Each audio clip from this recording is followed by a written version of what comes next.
So our story from Luke is a good one. Nothing is more fun to read about than success, right? And the 70 disciples who were sent out, had, from all accounts, great success. In pairs, they traveled into strange territory, and they cast out demons, and they healed sick people, and even though they might have been rejected a few times, might have had to kick some of that dust off their sandals, for the most part, they returned to Jesus triumphant. That's a great story. I think when we read stories like these, our attention is immediately drawn to those things that are beyond our immediate experience.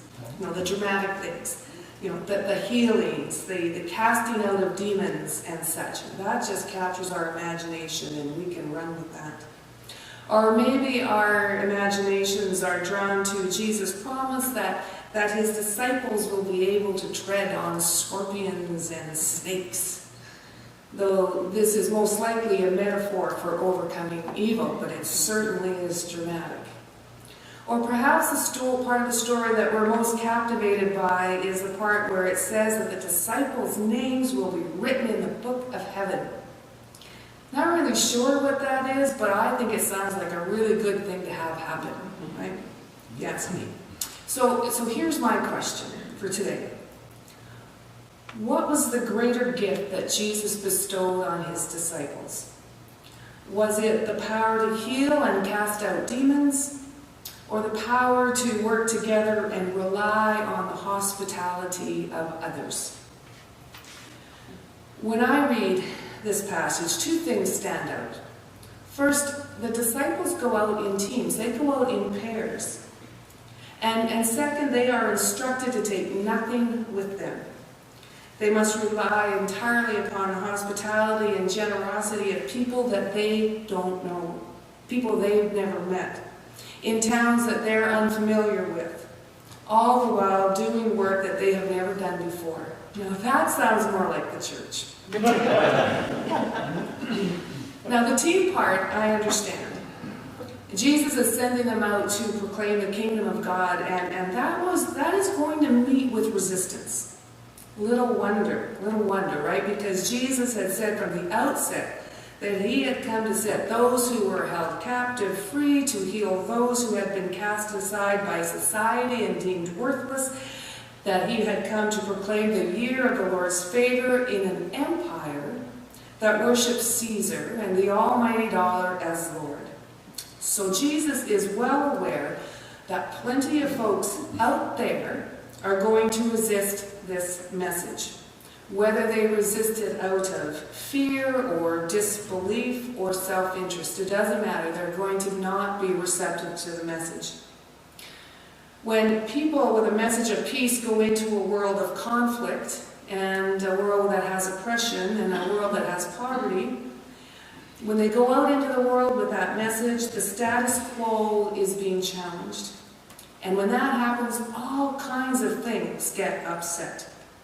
So resistance to the message has always been and will always be a constant theme in this Jesus way of life that we're all trying to follow.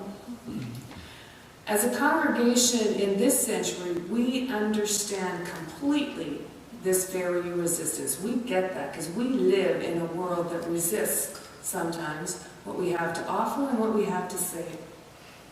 So back to our story. Jesus sends the disciples out in pairs so that when one falters, the other can help. When one gets lost, the other can find the way. When one becomes discouraged, the other one can hold faith for both of them for a while. And that's what the company of believers does. We hold on to each other. We console one another. We encourage and embolden each other. And even at times, we believe or hold faith for one another. We often forget that as people in the church. We forget it because sometimes because we live in a culture that measures success in terms of how well we are doing as individuals. You know, individuals who are successful, who go it alone, right? The self-made man or woman who has it all together all of the time. Which is, of course, not true. No one is truly self-made, and no one can make it on their own totally, and no one only ever meets with success. Life just doesn't work that way.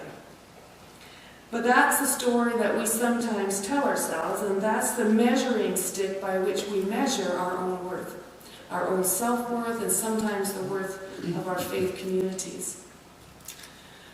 Jesus said, and would say, to us that it's time for a different way and a new measuring stick.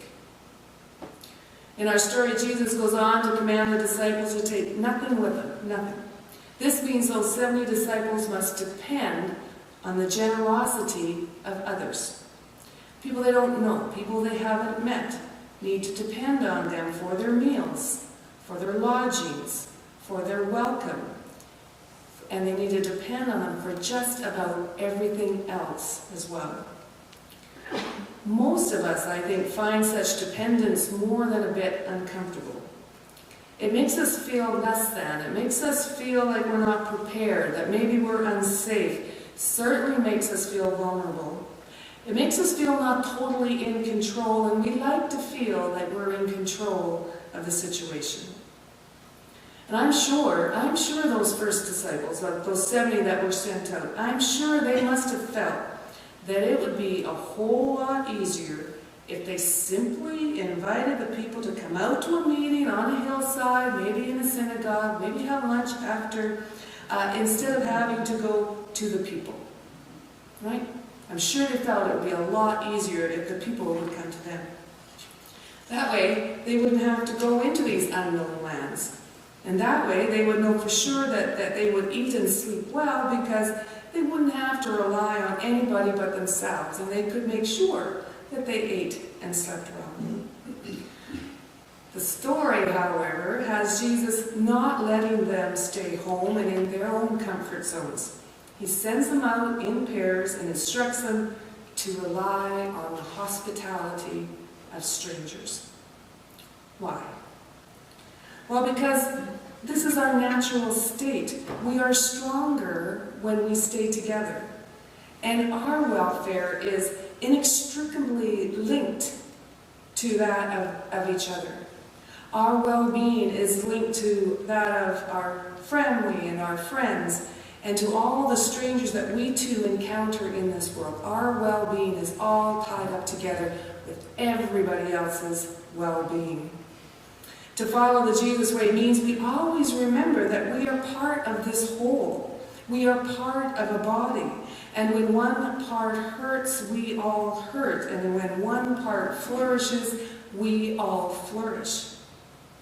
So to answer my question on which is the greater gift, the ability to cast out demons and heal, or the ability to go out in teams with a message of peace, they're both pretty awesome, but I choose the latter. Because when we work together, when we recall that God said it is not good to be alone, when we see our hope and welfare as inextricably linked to those around us, then we can accomplish so much more than we could possibly accomplish alone.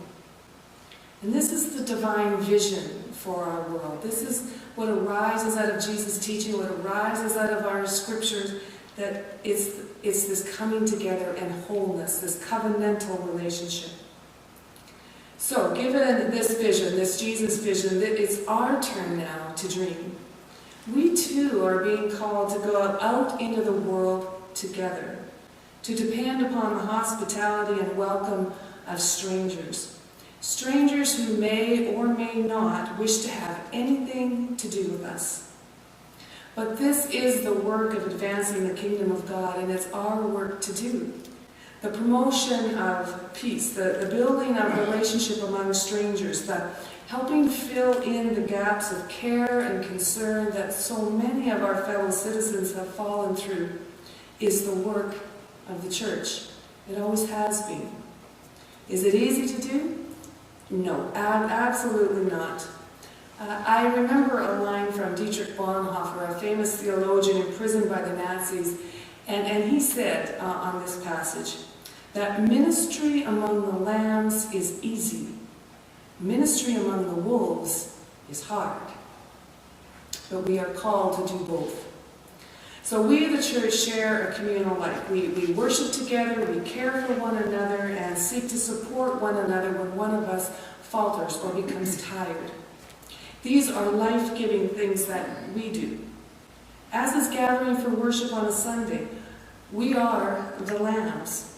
But that's only half of what the church is called to be and to do. We're also called to head out from the safety of these walls and be a presence of peace in the world. We are to be active among the wolves. And there's nothing that we can take with us. There's no point in packing a bag filled with every possible thing to meet every possible contingency.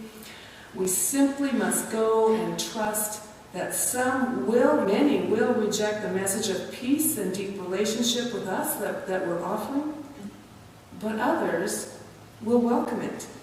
And in fact, for some, it might even save their life. May it be so in your life and in mine. Amen.